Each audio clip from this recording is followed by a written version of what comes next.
Bonjour les amis, j'espère que vous allez bien et bienvenue pour la critique analyse du chapitre 1131 de One Piece. Chapitre que j'ai adoré et j'ai envie de dire...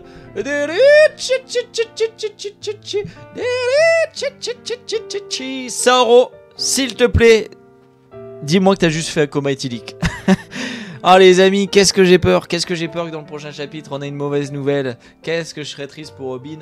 Mais je pense les amis que juste Saoro s'est mis une murge et qu'il est complètement rebou.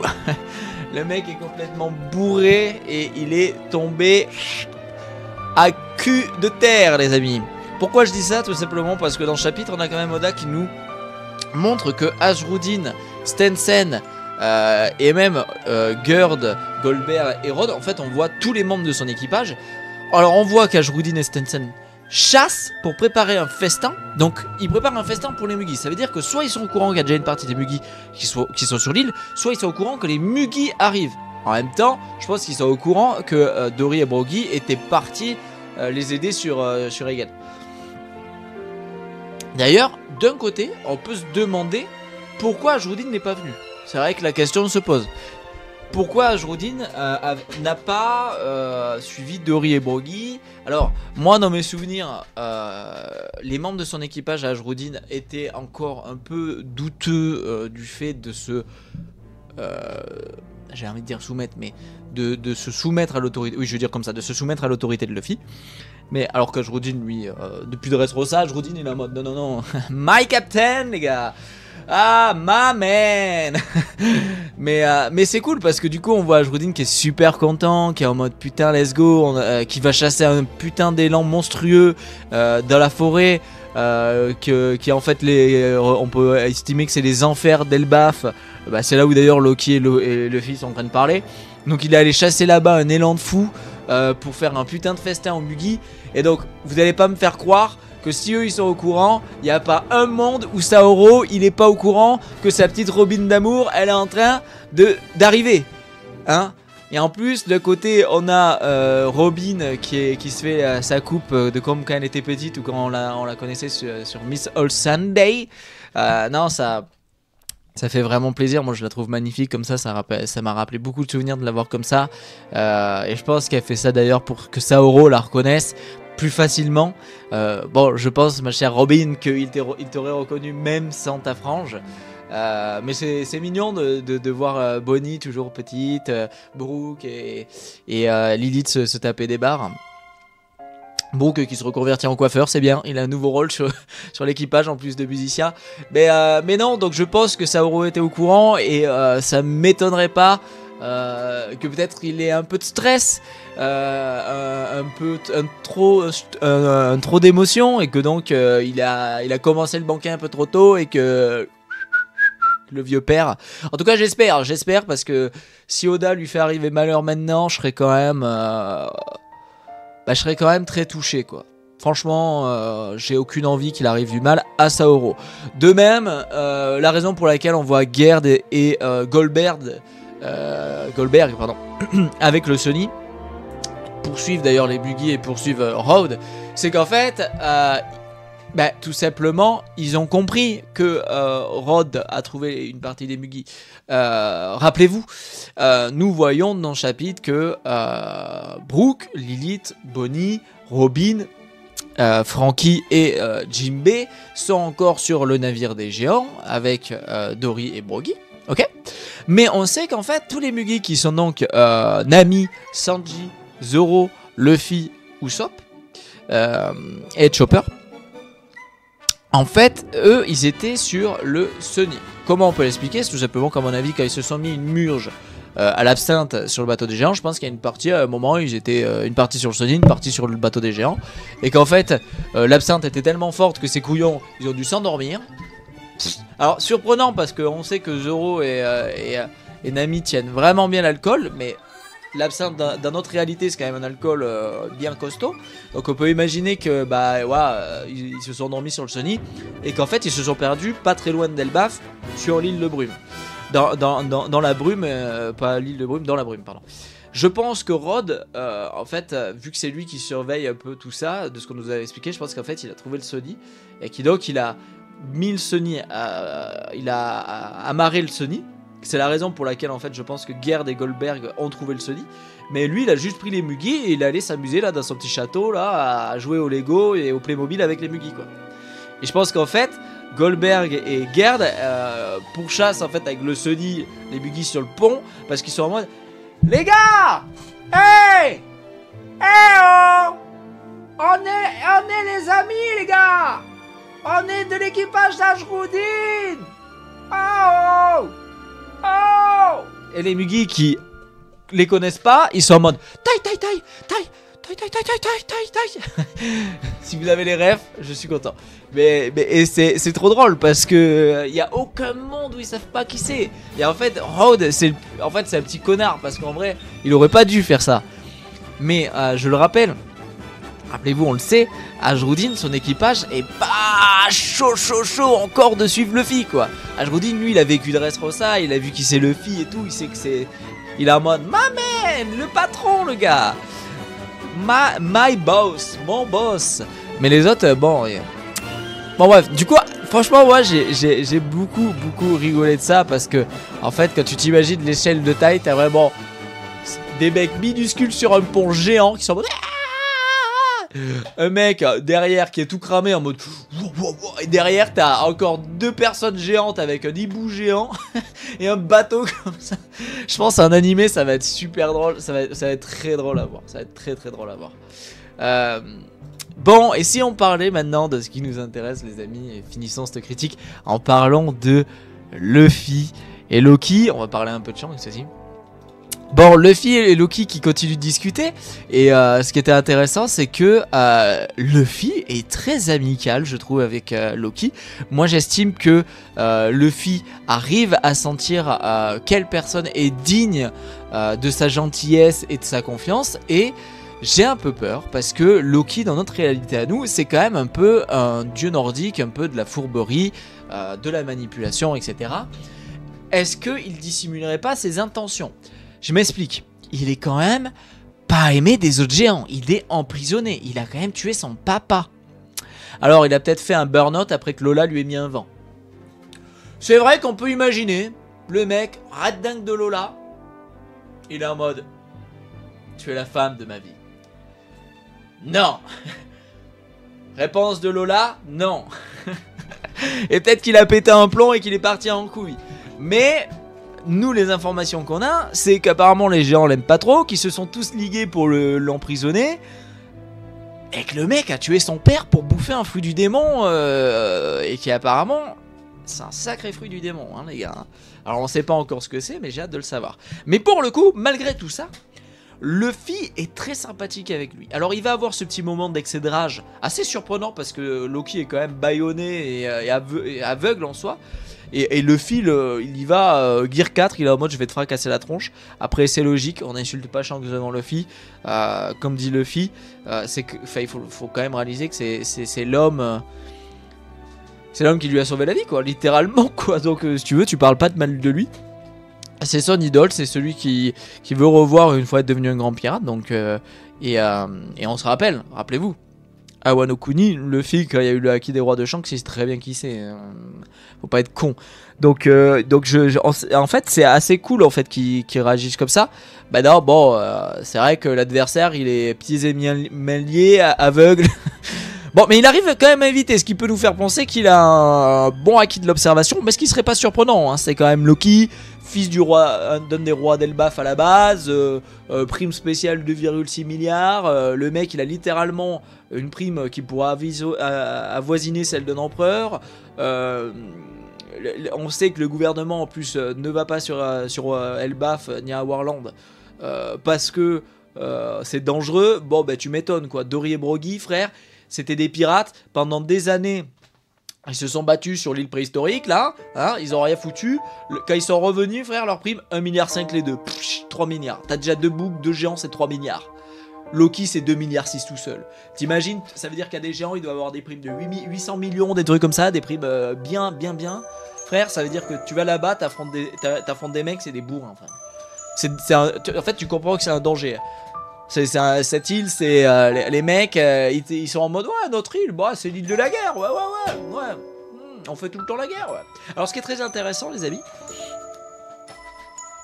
c'est que malgré cet aspect, Luffy est très sympathique avec Loki, c'est qu'on a encore une fois la notion de Dieu Soleil. Alors, moi j'ai envie d'expliquer cette notion de Dieu Soleil tout simplement par le fait que c'est leur culture. Rod se faisait passer pour le Dieu Soleil. Loki se fait passer pour le Dieu Soleil. Pourquoi nous savons qu'ils ne le sont pas? Parce que nous connaissons le Dieu Soleil. C'est Luffy. C'est Luffy qui a réussi à réincarner en lui ce Dieu par son fruit du démon. D'accord? Néanmoins, leur culture tourne autour de ce Dieu. Ce n'est pas surprenant de voir des gens vouloir être Dieu. Je m'explique. Ou représenter ce Dieu. Dans notre réalité, quand tu es passionné par quelque chose, me dites pas que petit ou grand d'ailleurs, vous êtes jamais dit j'aimerais être comme lui. Moi par exemple, petit, j'ai fait du foot, je voulais être comme Juninho. Je sais pas pourquoi, j'étais gardien, je voulais être Juninho. J'ai tiré aucun coup franc. Le mec, il est gardien, il s'est dit mon idole, c'est un tireur de coup franc, à l'Olympique Lyonnais, aucun sens. Mais, tu vois, il y a des gamins aujourd'hui, tu peux être sûr, ils se disent ah, je veux être comme Messi, je vais être comme Mbappé, je vais être comme Ronaldo, tu vois, ou je veux être comme les frères Lebrun en ping-pong. Tu vois ce que je veux dire? T'as des inspirations. Et je pense que dans le royaume d'Elbaf, Nika est une sacrée inspiration.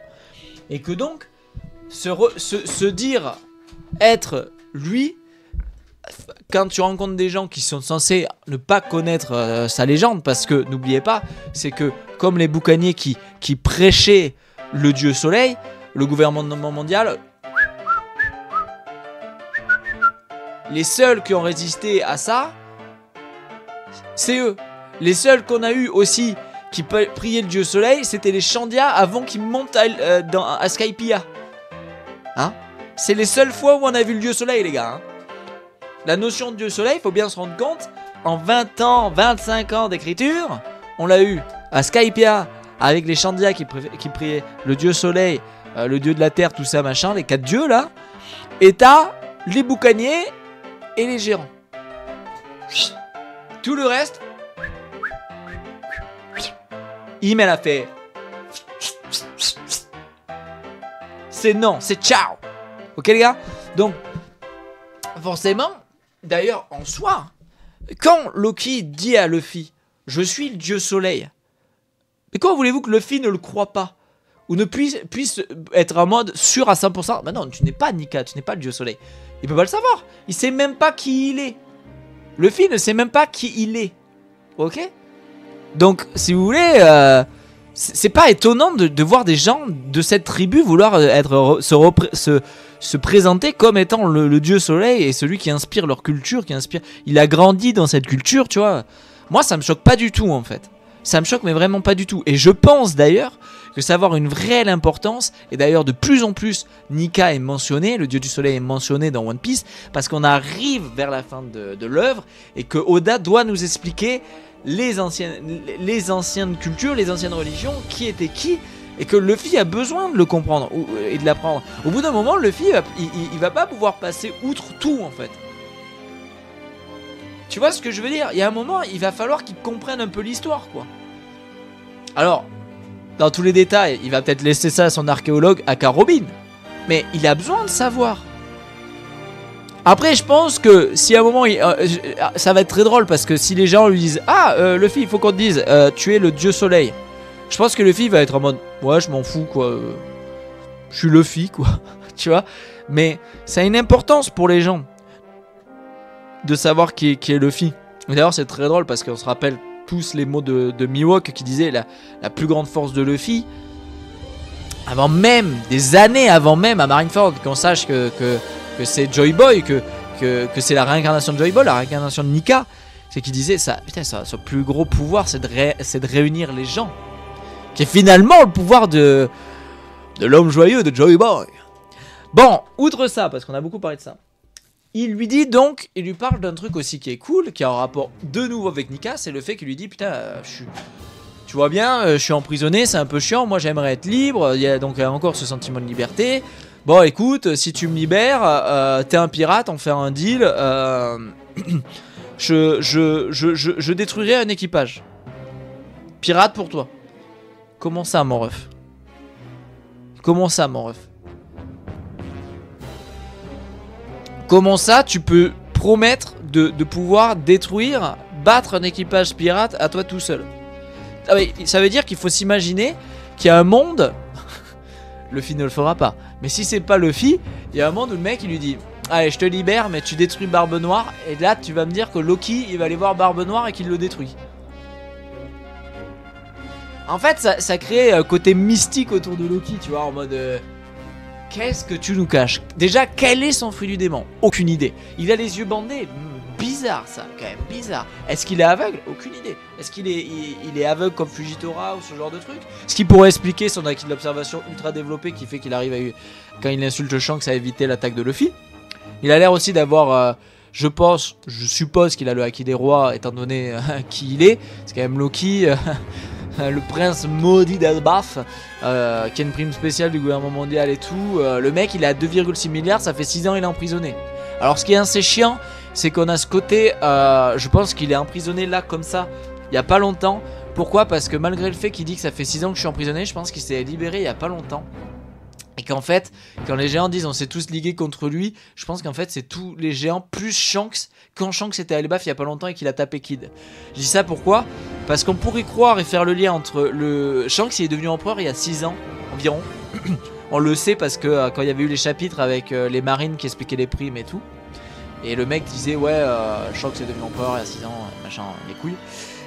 Mais en fait les humains qui sont dans les enfers d'Elbaf au milieu des animaux, et qui sont puants comme des cadavres là pour pouvoir les éviter, disent qu'en fait Shanks était déjà empereur au moment où il s'est battu avec. Donc je pense qu'il était déjà prisonnier et qu'en fait ça fait 6 ans qu'il a rien fait. Et d'ailleurs imaginez-vous 2,6 milliards de primes, avec prime spéciale en plus, ça veut dire qu'elle est particulière vraiment pour lui. Je sais pas ce qu'il foutait dans le monde ce mec, hein. Parce que ça peut être, peut-être que c'était un... on sait pas trop qui c'est, s'il faut c'était un gros salopard qui tuait des villages et tout, j'en sais rien, tu vois, et qui a monté sa prime en tuant des gens, tu vois. Mais c'est pas rien quoi, hein. Faut le dire, c'est pas rien. Et par contre ce qui est cool, c'est qu'on voit que par rapport à l'arbre d'Adam, il ne se libère pas à cause de ça. En fait, ce qui fait qu'il ne s'y libère pas, c'est qu'il est attaché à l'arbre. Les gars. Parce qu'il précise bien que, en fait, l'arbre d'Adam, c'est le trésor d'Elbaf, c'est le trésor de Warland, c'est le cœur de Warland. Et que du coup, bah, il peut rien faire à cet arbre. Et c'est pour ça que, tout à l'heure, je vous parlais de la culture autour de Nika. Le mec a des valeurs par rapport à sa culture. L'arbre, il veut pas l'abîmer, il veut pas le... Moi, je l'ai pris, quand j'ai relu le chapitre, j'ai vraiment pris ce passage comme... Je pourrais me libérer, mais si je me libérais, ben, tout simplement, j'abîmerais l'arbre, en fait. Si d'un coup, je mettais ma puissance pour me libérer. Donc, s'il te plaît, toi, libère-moi de mes chaînes, parce que moi, je ne peux pas, en fait. Et la manière dont je pourrais me libérer, ça ferait du mal à cet arbre qui est sacré pour moi, pour mon peuple, pour cette terre, pour cette île, pour mon peuple, tu vois. Je l'ai vraiment pris comme ça. Il y a ce côté qui est assez drôle, c'est qu'il appelle Luffy Roddy. Alors t'as un peu ce côté aussi où Luffy plein de fois, c'est un peu marrant parce que Luffy plein de fois, Bonnie par exemple il l'appelait Boggy, tu vois. Et là donc il appelle Luffy Roddy, c'est assez drôle. C'est un peu le... Il y a eu un switch quoi. Mais ouais non j'ai hâte de voir, je pense qu'il finira par le libérer, mais je sais pas trop quoi penser de qui est Loki en fait.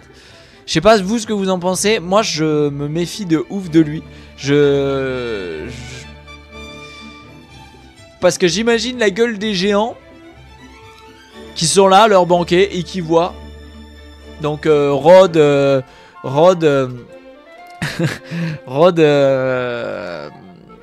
merde Rod, Gerd et Goldberg, tu sais, arrivaient avec les autres Mickey, pop, pop, pop, au banquet. Et là, t'as Luffy qui se ramène avec Loki au banquet en mode, ouais, salut les gars. Tous les gens en mode, oh, wait. Ah, ça pourrait être très drôle en vrai. Franchement, ça pourrait être très drôle. Mais non, c'était un super chapitre, quoi. Il y a beaucoup de questions qu'on se demande, ça avance bien. Moi, j'ai hâte. Il y a tout ce côté aussi, on peut faire le parallèle avec les animaux. Où Loki, il est en mode mais tu peux pas me faire de mal, hein, mon gars. Tu sais pourquoi? Parce que tu vois, les animaux, c'est des animaux immenses, ils sont dangereux, ils gardent les enfers d'Elbaf, mes couilles, machin. Moi, j'ai grandi ici, je les connais, c'est mes potes et tout. Si tu me fais quelque chose, ils vont t'attaquer et tout. Luffy, en 2 secondes. Hey, mes bros, salut mes copains, ça va les animaux? Il est devenu pote avec eux en 2 secondes, ça me fume de rire. T'as le parallèle en plus avec l'île où il avait été entraîné par Shanks. Et rappelez-vous, quand il s'était transformé en... je sais plus si c'était à Dressrosa exactement. Mais Luffy avait expliqué que sur l'île en question, il n'avait pas pu battre tous les animaux de l'île. Et que en fait, au cœur de l'île où il était, il y en avait qui étaient sacrément puissants. Et du coup, ben, là, de voir que les animaux qui, à mon avis, sont sacrément puissants d'Elbaf, des enfers d'Elbaf, il les a rendus fous de lui et amis. Et d'ailleurs, quand il attaque Luffy, les animaux, ils sont le cul entre 2 chaises en mode qu'est-ce qu'on fait, tu vois, avec le loup qui est en mode en sueur, en mode qu'est-ce qu'on fait. Et même les animaux le regardent en mode qu'est-ce qui se passe, pourquoi il s'est énervé. Bon, Luffy qui se transforme et qui maîtrise de plus en plus ses transformations, hein. Les malus, fini les malus, mais c'est normal, hein, en fait. Il a éveillé son fruit et tout, son Zoan et tout, donc c'est normal qu'il... Plus le temps va passer, plus il va maîtriser son fruit, plus ça va être fou, hein. Plus ça va être fou, les amis. Bon, mais voilà, on a fait le tour de ce chapitre, les amis, qui était dingue. J'ai hâte d'être au chapitre 1132. Je suis très content de vous retrouver pour une critique analyse.